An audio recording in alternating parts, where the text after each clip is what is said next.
बहुत अच्छे से अपने भीतर उतारिए। आपको लगता है मेरा पति बहुत मेहनत करता है और उसका कोई फल नहीं मिल रहा, बहुत परिस्थिति नीचे जाती जा रही है, खूब डाउन होते जा रहे हैं, हमारे पास में कुछ भी नहीं है, यहाँ तक कि मेरे पास इतना भी नहीं कि मैं सीहोर कुबेरेश्वर धाम भी चले जाऊं और रुद्राक्षोत्सव की कथा सुनकर।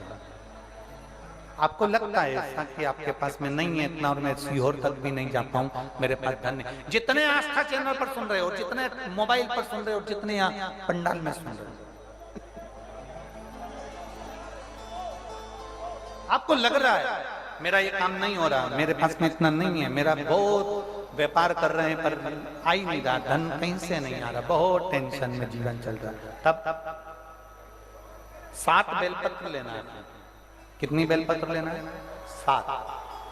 7 बेलपत्र में से सबसे पहली बेलपत्र, घर से जब चलो तो घर के पास में जो घर के अंदर रसोई घर में मटका होता है, क्या बोलते हैं यहाँ पर, हंडा, मटका, गगरा, घड़ा, जिसमें तुम पानी भरते हो, टंकी, बाल्टी, जो भी होता है रसोई घर में जो पानी भरते हो तो पीने के, हंडे में, बॉटल, उसमें टंकी में, जिसमें भी तुम भर के रखते हो, एक बेलपत्र उस हंडे के पास में, मटके के पास में वहां रखना है।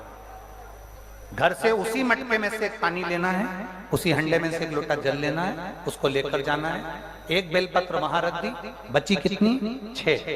6 बेलपत्र में से चलते चलते एक बेलपत्र पानी लेकर जब जाओ तब एक बेलपत्र बेलपत्री के वृक्ष के नीचे बेलपत्र चढ़ा के उस पर जल चढ़ाना। 6ठी बेलपत्र, जल को पूरा मत चढ़ाना, जल लेकर चढ़ाना। 5वें नंबर की बेलपत्र नंदीश्वर के पास में, जिस नंदी का पांव ऊपर की ओर हो, एक पांव नीचे दबा रहता है, पांव ऊपर वाले पांव के पास में एक बेलपत्र रख देना।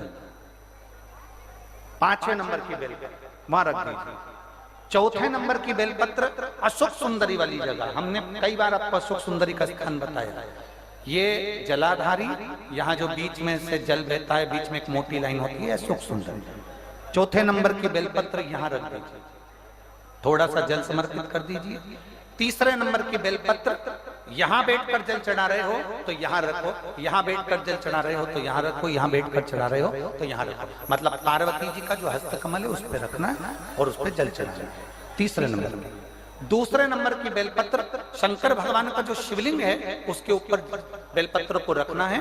बेलपत्र की जो डंडी है, आप बैठे हो वहां पत्ती का मुंह होना चाहिए, डंडी का मुंह तुम्हारे ठीक विपरीत। बेलपत्र यहां रखें। 2रे नंबर जल चढ़ाएं। एक बेलपत्र जो 7वें नंबर की है, उस बेलपत्र को जो जलाधारी है, जल चढ़ाने वाली, उस जलाधारी का स्पर्श कराएं और उस बेलपत्र को वापस लेकर उसमें से थोड़ा सा जल उस जलाधारी में डाल दें। उस बेलपत्र को, जो 7वें नंबर की बेलपत्र है, उसका स्पर्श केवल जलाधारी को कर बाबा से विनती कर उस बेलपत्र को किसी भी दिन आप अपने घर में लाकर रख लो और कुबेरेश्वर धाम आप आना चाहते हो, बाबा से विनती कर आना, बाबा ऐसा धन देना कि मैं वहां जाकर लोगों को पानी पिला सकूं, बिस्कुट खिला सकूं, ऐसी कृपा करना। 7 मार्च को कथा प्रारंभ होगी कुबेरेश्वर धाम की।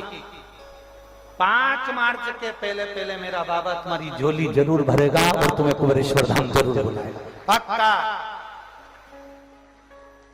ज्यादा दूर का नहीं सोचना, नजदीक। 7 बेलपत्र का उपाय, 7 बेलपत्र का उपाय शिव जी का एक आनंद फल प्रदान करना। पहली परिंडे के पास, 2री बेलपत्र के वृक्ष के नीचे, 3री नंदी के यहाँ, 4थी अशोक सुंदरी के यहाँ, 5वीं पार्वती जी के यहाँ, 6ठी भगवान शंकर के ऊपर, 7वीं जलाधारी का स्पर्श कराकर वापस।